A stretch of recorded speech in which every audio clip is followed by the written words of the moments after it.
Are you an interior designer who would like to design for celebrity clients? Well, today's guest, Marley Major, has some brilliant ideas for you. Stick around.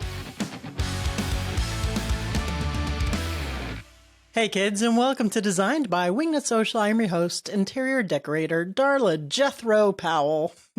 And you're gonna love today's guest, Marley Major. My goodness, she's my new best friend. She just doesn't know it yet. What a brilliant conversation I had with her on the subject of just attracting celebrities, attracting those luxury high-end interior design clients. Doesn't necessarily have to be celebrities, but she has some terrific advice on that. And let me tell you, she has worked with a lot of them, a lot of big ones she can't talk about. You know what I'm saying? All right. But before we get into my fun conversation with Marley Major, I got to tell you about her. Marley is better known as the party goddess. So it's going to be a good time. Or the profit goddess. She is a force to be reckoned with in LA's event planning scene. Marley is the CEO of, naturally, The Party Goddess, a nationally acclaimed full-service event planning and catering company, and the author of But Are You Making Any Money? I can't tell you how many times I've heard that from partners and spouses and friends. But are you making any money? A witty and lauded business guide for entrepreneurs. Wingnuts, help me in welcoming Marley Major to the show. Hey there, Marley Major. Welcome to the show. It's nice to have you on. How the hell are you? I'm freaking fabulous. How are you? You are freaking fab. I'm very well. Thank you so much. You are freaking fabulous. I have to tell you guys before we get into this conversation with Marley. I mean, disclaimer already. A disclaimer, a good one though. I've interviewed hundreds of interior designers and experts and on this show. And I have to say, your about page on your website, I'm looking at my screen over here, is one of the most entertaining and fabulous about pages I have ever seen. You guys need to go over to thepartygoddess.com and hit up the about for Marley Majors. You will be entertained. You'll laugh. You'll cry. Cry like I do every time I go back and try to do I need to add anything, edit it, whatever. Yeah. It was much better than Cats. I would see it again and again. I don't know if you remember that from Saturday Night Live. No, terrific. I was just wrapped up in it. It's terrific. A terrific job of storytelling and an example of attracting your ideal client. Because you were telling me, it's either, what did you tell me in the green room about the effect? Basically, they read the about, because most of them are like, and then so-and-so was in corporate America and they live in Connecticut with their 2 children and ride tricycles and, went to the Air Force Academy. And mine obviously reads very differently. And my whole thing was, listen, I would rather just spill it myself and be in charge of the narrative and have people like, oh my God, I love her. Like, I don't care, because let's face it, the product I sell is a luxury product. It's expensive. People can, get it sort of in other places. And so they need to have that emotional connection. And so I wanted them to either be like, oh my gosh, I love it. I don't care. I'll pay like 10% extra just to deal. Or like, that girl's bat, whatever. Wackadoo, which I'm both, but yeah. Okay, so here we go. Here's my favorite piece from your autobiography, from your about page. Is Marley grew up in Pasadena, California, the daughter of super sweet, smart, conservative parents who wanted to raise reasonable children. It worked with her brother. I actually forgot about that line.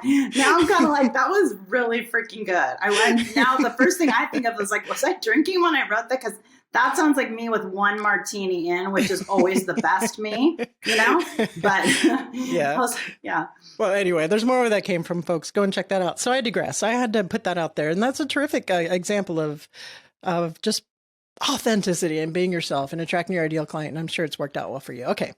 But I digress. So I want to get into today's topic, right? So you specialize in events and party planning and that kind of situation. And of course, I read your bio to the audience, but without giving away spoiler alerts too much in your about page, because I do want people to go to your website, tell us a little bit about your expertise in this field. And I have a burning question that relates to the interior design industry, and we'll just have a convo. I have a celebrity-based catering and event planning company in Los Angeles. And yes, we do travel. And I like to say that we do A, P, Q, and R as far as events go, or A to Z, meaning like you can call us and say, hey, listen, here's my date, here's my budget, and like come back to me with a proposal and we find the venue and the musicians and everything else to make it happen. Or you can say, hey, listen, I have the venue and I have the photographer and I have the invitations, but I'm stuck on everything else. Can you pull it all together? And so then that's what we do, is we can pull it all together. So we meet our clients where they are. Now, where they are happens to be high-end clients with a disposable income that they're willing to spend, because I think that's a key piece that I've learned very much the hard way, is that just because people have money does not mean that they are going to spend it on what your product or service is. So growing up in Pasadena, that's a huge piece, because you have very, very wealthy people, but a lot of them are trust fund, a lot of them, and there's nothing wrong with that, but they are not necessarily looking to spend their nest egg just because their net worth is, tied up in their house or whatever. So what you have to realize is that you kind of bloom where you're planted, but you have to be really strategic about who your clients are. And so mine are, Sofia Vergara. I mean, we've done events for Sofia Vergara, Gwyneth Paltrow, Britney Spears, Snoop Dogg, Pierce Brosnan, Katherine Heigl. Like the list just goes on. Angie Harmon. I mean, it goes on and on. Every time, like lately, actually, I've been seeing TV shows. I'm like, oh, I'm saying to my daughter, like, oh, that was my client. Oh, that was my client. I'm like, yeah. Mm-hmm. Anyway, but so, and then because of that, which is what's so ironic, because we didn't used to have celebrity clients like in the early days, but it was a very strategic decision for me, because I realized that if you have celebrity clients, the rest of the world will think you're good at the job you do, which is wrong and pathetic, but it is the way it is. And then because of that, we got tons of publicity. So I've been on every major, talk about it, let's just sell it, but like every major network, ABC, NBC, CBS, HGTV, in the Wall Street Journal, in the Rob Report of the new profile coming out in another magazine, like in a week. Marie Claire, Martha Stewart, on and on and on. But the point is that you have to, you're kind of only as good as your last event, right? So you have to keep, not only identify who your target audience is going to be and who you want to keep working with, but you kind of got to keep that up, and then keep letting everybody know, like with podcasts and magazines and all these different things, that yes, you're still in business and this is still what you're doing, because, the pandemic wreaked havoc in a lot of different ways, not just like shutting events down. So Marley, I have the question I want to ask you about the interior design business, but you're explaining your expertise and your success led me to another more immediate question. So working with celebrities is an aspiration that a lot of my listeners have. They want to get celebrity clients, because you'll see Architectural Digest is listing the celebrity homes of the designers now. That is what's getting butts in the seats for everything. How did you get started attracting those high visible clientele in order to increase your marketing and your gravitas and your expertise and have people hire you? That's got to be hard to break into. What was your big break there? It is. I think the hardest part, though, is just deciding to do it, and that you're not going to give up until you get it done. Because to me, the hardest part is like, oh my gosh, I have this elephant to eat. Like, I don't even know where to start. Mm-hmm. And that's what just keeps most people on the couch. But I knew it was the difference between being successful and not. So first of all, I did what I always do, which is I started with the strategy and I wrote the goal down. And so I should probably say that the reverse. I wrote the goal down and then I created the strategy from it. And my goals, I've been setting goals since I can't even remember, like every year, constantly writing them, updating them. And they're simple, but they just say like, I have, and then fill in the blank, X number of A-list celebrities, how many of them I have a year, who they are. I listed all kinds of samples. So I made it feel in my brain like I was already working with these people, right? Now that's nice. A whole thing that because your brain kind of can't tell the difference if you just kind of keep behaving as if. So I wrote that down. I knew what I was after, but then it's like, okay, then what? So then believe in God or the universe or whatever, you sort of have to let it marinate a bit. But what happened was it was at the forefront of my mind. It was very important to me. And so I started kind of including it in conversations. So I was talking to one of my friends and she's like, what are you working on? And I was like, well, actually, I'm trying to get these celebrity clients. And, most people are like, oh, that's cool, blah, blah, blah. But then, one of them eventually said, hey, listen, I have a friend of mine who might be able to help you with that. She's a publicist. And she works with a lot of celebrities, but from the fashion end, and she gifts them clothes and blah, blah, blah. Maybe she would talk to you. So I talked to her and she's like, I don't see what really the difference is. Sure, I can help you. So she got me in front of the celebrities with gift certificates. And the thing I think that we all have, I'll speak for myself, but a lot of us have, is this myth that celebrities have 2 tons of money and they just are throwing it all over the place and they don't care what things cost, which is absolutely not the case. And what was amazing to me is that celebrities like free stuff too. And if you think about it, which to me, it's like, oh my gosh, like I didn't understand that world. Now I understand it very, very well.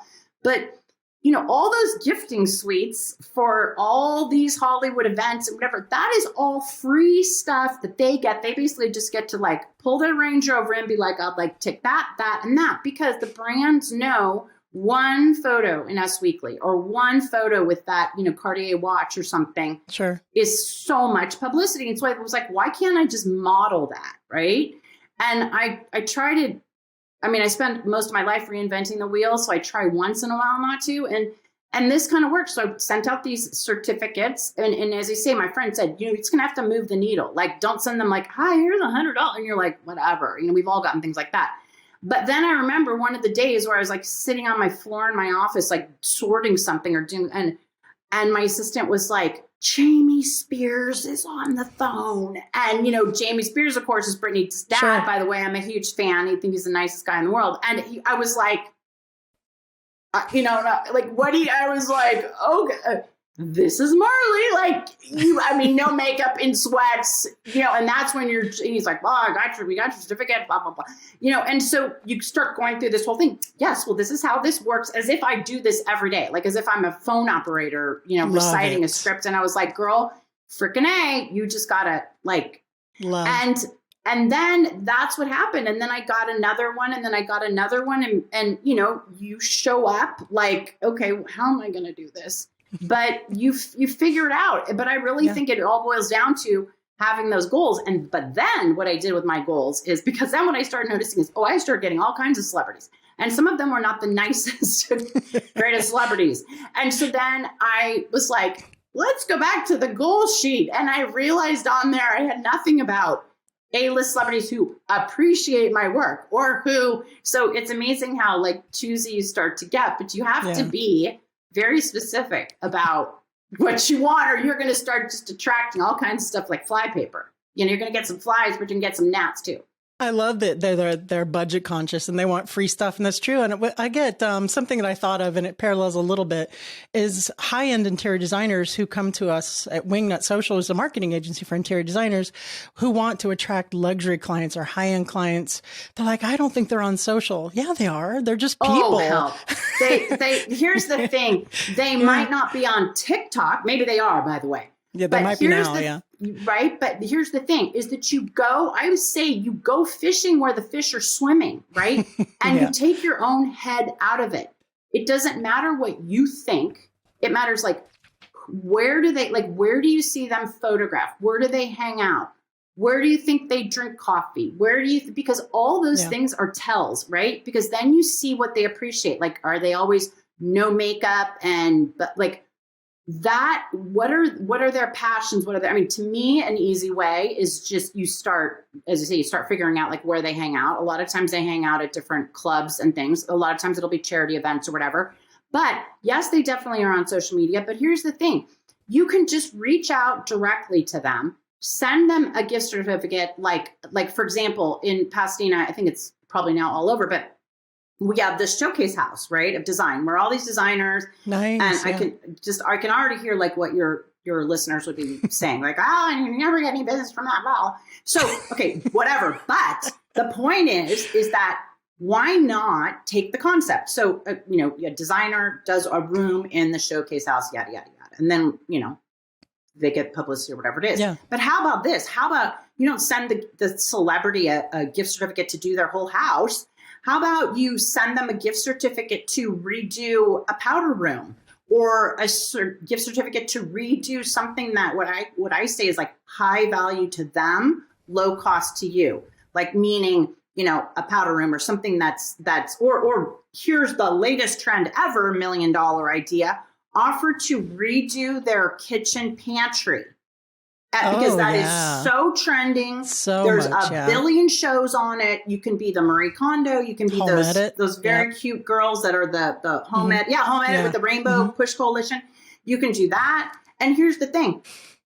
I am psycho organized, okay? And I will tell you right now, and I label everything and I have the whole deal. But somebody says, oh, I'm going to come over and organize your pantry, even though it was just organized by me. I'd be like, oh my God, yes. Because I'm going to think they're going to have new labels.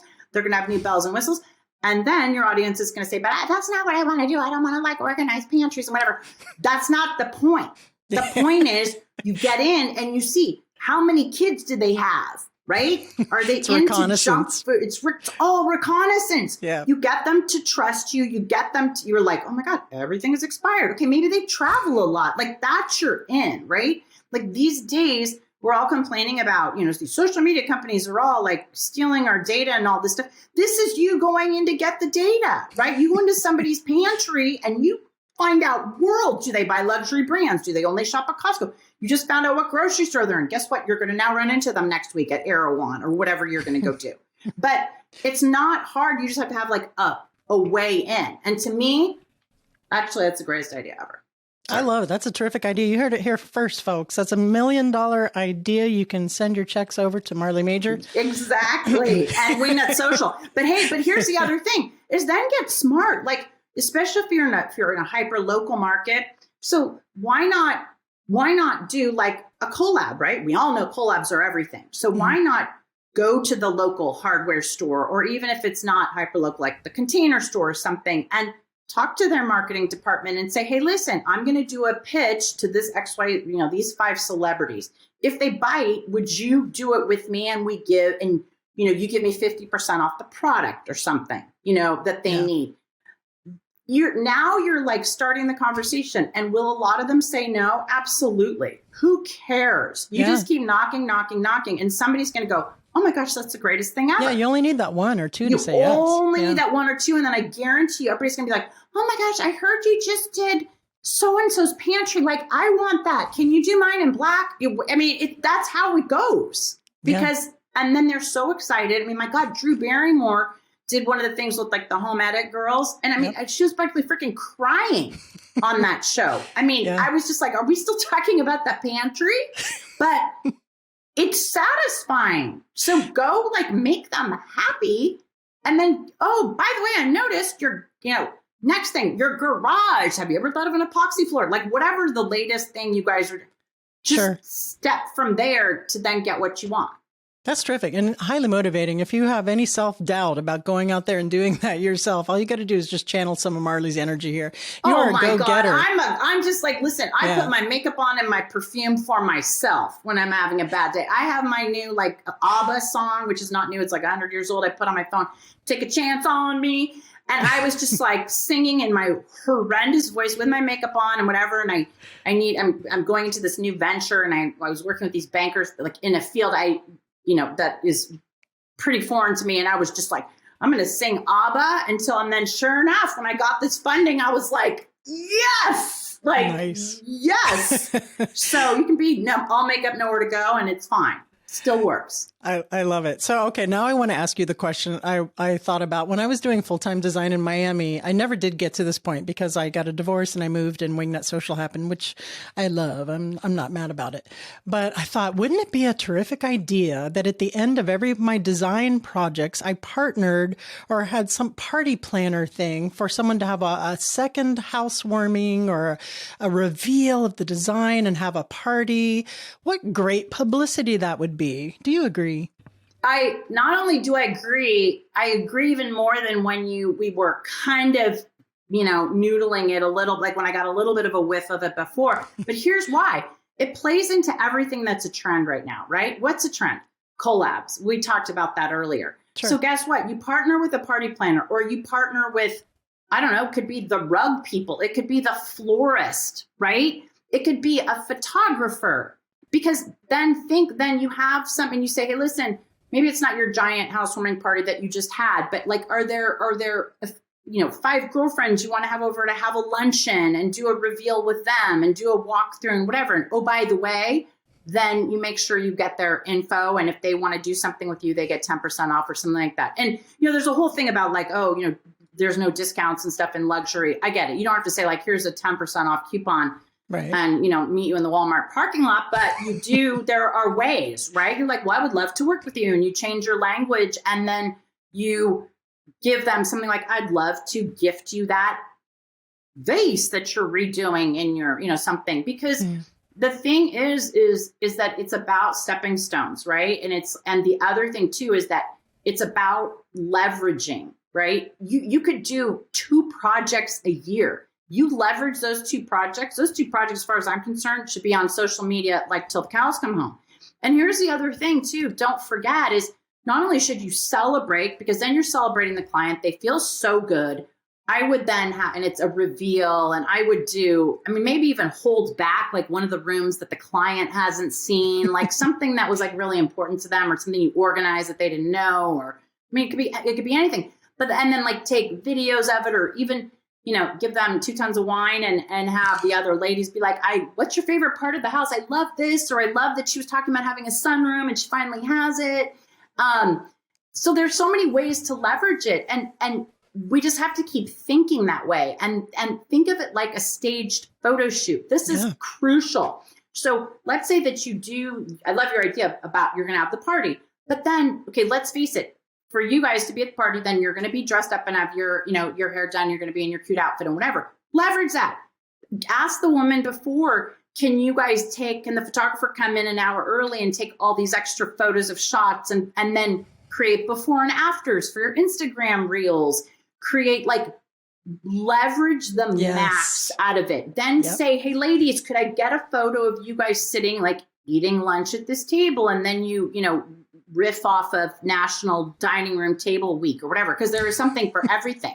There really is. And then what you do is you have the photographer is now tagged in all the Instagram things. And in event planning, I started doing this, and I'm sorry, but it's gotten like to be one of my best ideas, where we do staged photo shoots. And it's not like we're lying and saying that they're not or anything, but what we do is we'll get products. So we'll get like, we're getting pitched constantly for products. Like, can you use my ice cream? Can you use my whatever? So I say, great, put it all in. We're going to put it in the photo shoot. We style, assuming, it meets our brand qualifications and all that. Sure. We style it, the whole deal. And then we have one photographer. But here's the key. Everybody who participates, like if they donated chocolates or they donated dishes or whatever they donated, they get to all use the photos as long as they tag us and the photographer who took them. And the photographer, yeah. And here's the thing. Then you have a bunch of photographers do it. And so, because I was just looking at one of our stage shoots the other day where we had, as photographers want to build their portfolios too. So think about that. Like, you're like, why would a photographer want to come and do this for free or for cheap? Because they want those same clients too, right? They want more interior design clients. And then what we did was we had like invitations and all this stuff, and we had a bunch of photographers. And so some of them photograph things this way, some of them photograph things outside, some of them focus on totally different things. But then you have this giant pool of photos for everybody to use. And all it does is like piggyback and leverage. And it all can start with your idea of like the after party. And the after party doesn't have to be for 200 people, remember? Yeah. Yeah, no, I love this. And there's just so many brilliant angles from this. First of all, social media for days, collaboration, getting tagged by other accounts, more eyes on your social media, more eyes on your business for days, referrals from party invitees, right. And like and then you say, listen, I'm going to make this really easy on you, this party. So you say, I'll send out the invitation. Give me the emails of everybody you want me to send it to, right? And then you design the invitation, you send it out through, something high end. And then guess what? You have the email invitation. And I'm not saying now, oh, Marley said now take this and go spam these people. That is not what I'm saying. But what I'm saying is there are opportunities and, that you can do to follow up with the host or hostess's permission. But the point is to just keep thinking like leverage. And we know in social media that when you ask questions, like, here's the before and after. What would you have done? Do you have and then the paint is whatever XYZ color of the year. What do you think? What's your favorite green? What's your, Sure. And there's a billion things. Do you like Dunn Edwards versus, I don't know, whatever paint is out there. Engagement questions. Yeah. Which is what moves the needle. Yeah. Yeah. I love it. It's so brilliant. Terrific idea you had there. Yeah, right. 100% yours. Yeah, okay. Yeah. As long as you don't edit that part out, I would like to underscore that was not my idea. No, I'm you just you the just guest. it was a nugget, and you made it into something Well, I that was supersized it. crazy good. You supersized the hell out of it. That's my That job. is so, I mean, and guys, if you're out there and you're designing a project, I mean, the marketing investment for the potential return, it really is a no brainer. It's just something to look into for sure. So if you haven't received enough value from Marley on this episode right now, I do want to, before we wrap up, I want to ask you a question, because in the green room, we were talking about a term that you were talking about, and maybe it's too long for the time we have left here, but you were talking about neuroeconomics. It's a little bit of a different direction we're going, but before we close out here, I want to know what neuroeconomics is and how it applies to luxury, celebrity client situation. I'll tell you exactly. And it's yes, it's a departure, but the through line is that it is leverage. You are leveraging. Okay. So what do I mean by that? So basically, like, way oversimplified, I'm not a Harvard PhD, but the essence to me of neuroeconomics is that we make buying decisions all the time that are not necessarily rational. Okay. It's the reason why you have in the grocery store, like, why this eye level is so important. It's the reason why in restaurants, and I remember the first time, I think it was Baltazar was one of them in New York, where I saw neuroeconomics totally at play. And basically in the food business, it's the idea where you have different price points. And so you have, like, your basic low kind of stuff, and then you have your basic middle, whatever. But then you have something outrageously high, right? So in the old days, in the Neiman Marcus catalog, for example, now kind of everything is expensive. But in the old days, it was like you'd had all this stuff and everything was expensive, but then you'd have like the $40,000 golden carriage for the kid. And you're like, who's going to get that, right? This is where neuroeconomics comes into play. Neuroeconomics says X percent, and it's like 13% or something like that, of people will always go for the highest priced item, period. That's them. Okay. Then there are people that will always go for the lowest. So guess what? What does that tell you? And it's all just about placement, but it has to be really crazy high in order to be that lure, right? For people. Yeah. So even if you just Google neuroeconomics and just kind of dig in a bit, it's about, if you make your product slightly larger, you make it the one in the middle versus the one over here, people naturally gravitate towards it. So to me, it's like, why not leverage the direction that our brains are already going, right? Instead of always trying to push water uphill and like gas, just go, okay, this is how our brains are wired. This is, and start in that direction. So to me, that's just kind of the nugget of, like, when you're bored, you go Google neuroeconomics and be like, hey man, this chick wasn't as lame as she sounded at the beginning. I love that. We see that a lot with like the good, better, best, right? Selections where you're tailored to, and usually they want to kind of get you in that middle, better sweet spot. That seems to be where most of the people gravitate to. I've seen interior designers. Right, I've seen interior designers do this as well. They'll have good, better, best, designer for a day, or they'll have consulting, or then they have complete luxury, done for you, full service. So the middle one is usually where most people fall. Yeah, right. And exactly. That is true. But then the one thing I can't, which is like, please don't cut this, I'll say it in 30 seconds.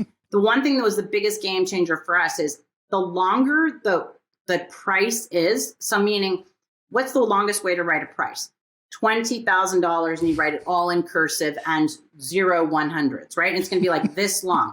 Well, our brains, the longer we see that number, the longer, like, the more money it appears. So what do? You strip it down. You do not have any decimal points, even if it's 0.00. You take the dollar sign away. So what we did was, on our proposals, if something was, normally going to be $12,336.72 with $1, like, we made it $12.30, $360, period. Like, or not even period. Take the period out. Right. No dollar sign. People still know it's on your invoice, whatever. That alone makes it feel less. Then the other thing too is when you have too many line items, like, there's that fine line where people don't want to feel like you just dumped the whole kitchen sink and said, hi, 750,000. But they also get brain fatigue when your invoice or proposal has too many line items. So that's where neuroeconomics kicks in. It's like, listen, spend an hour reading that, and then, oh, by the way, clean up. Because when we changed our proposals to that, it was so much easier just to get people to sign, because they weren't like, I don't know what I get that way too. If I get a proposal that's confusing. I'm like, I get overwhelmed. I'm like, I'll deal with this later. And guess what? Later never comes. You don't do it. Never comes. It really, that's brilliant. Marley, you have given us some amazing takeaways. This has been a very fun interview. But now I have to ask you, are you ready for the What Up Wingnut round? I am very ready. What would the hashtag on your tombstone be? She tried. I love it. You're stuck on a deserted island, but you can have your one favorite food forever. What is it? Cheeseburger. But can I tell you why? That's mine. Yeah, go. Okay. Because you could separate it into many, many meals. So you could have the bread, could be like breakfast. You could have just the beef. Then you would have the cheese. Then you'd make sure it was like with onion and lettuce. So that could be like salad in the afternoon, you see. So it'd be much less likely that you're going to get tired of the cheeseburger because it's a deconstructed meal of like 7 different options. I was just going to say that's a deconstructed cheeseburger. And this is the kind of answer I'm looking for, folks. I'm looking for someone who is surviving on this island. Oh, I would be thriving. I'll tell you, I would be making taco salad. That beef would be ground. I'd have the lettuce. I'd be like, okay, oh, yay, here we go. Olay, there's a chili. We'll add that. Okay. Yeah. Last but not least, please recommend a book that has impacted you either personally or professionally. Well, of course, my own book, but Are You Making Any Money? But other than that, I'm going to say The E-Myth Revisited, Michael Gerber, Beyond. If you never read another book again, that is the only one you need. Thank you. I mean, maybe other than the Bible or something, but you get it. The E-Myth Revisited. Yeah, that is an amazing book. Okay, so you did mention your book, so now it is time to tell us all about that.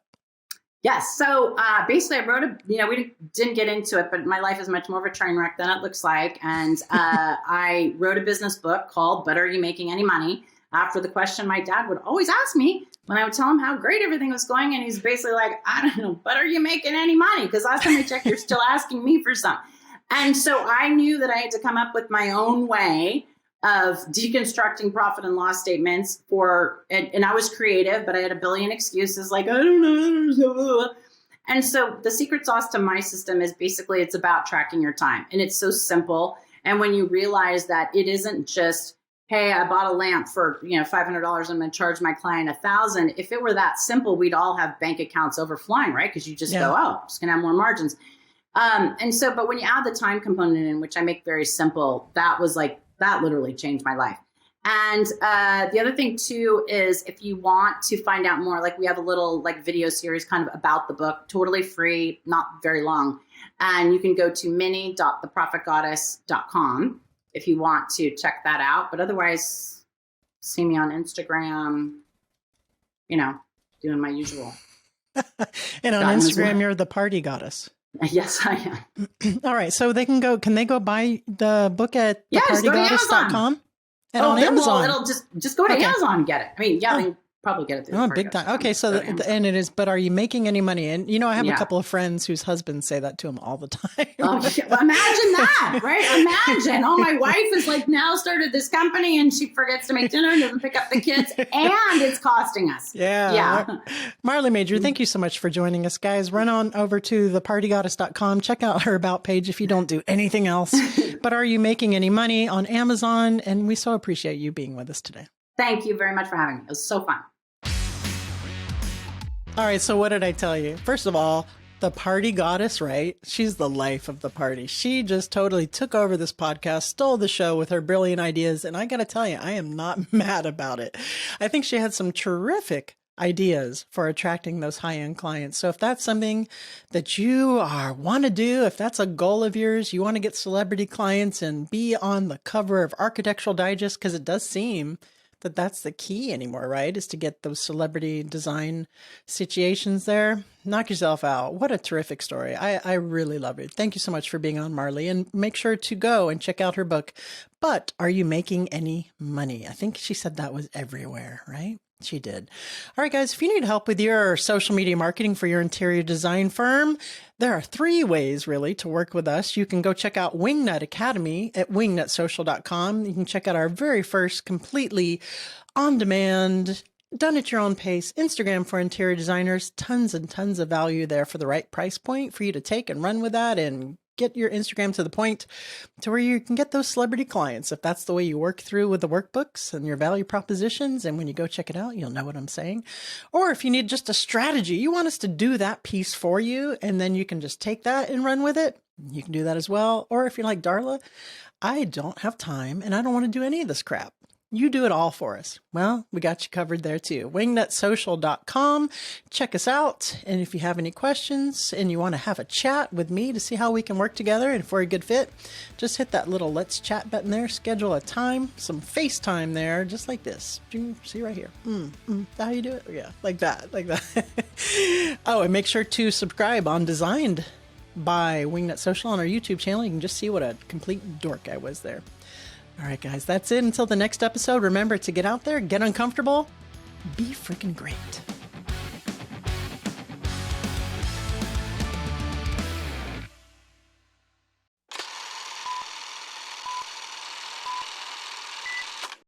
Yeah, hey, there's nothing wrong with that. My favorite excerpt here, I'll read this really quickly. You guys do need to go check it out.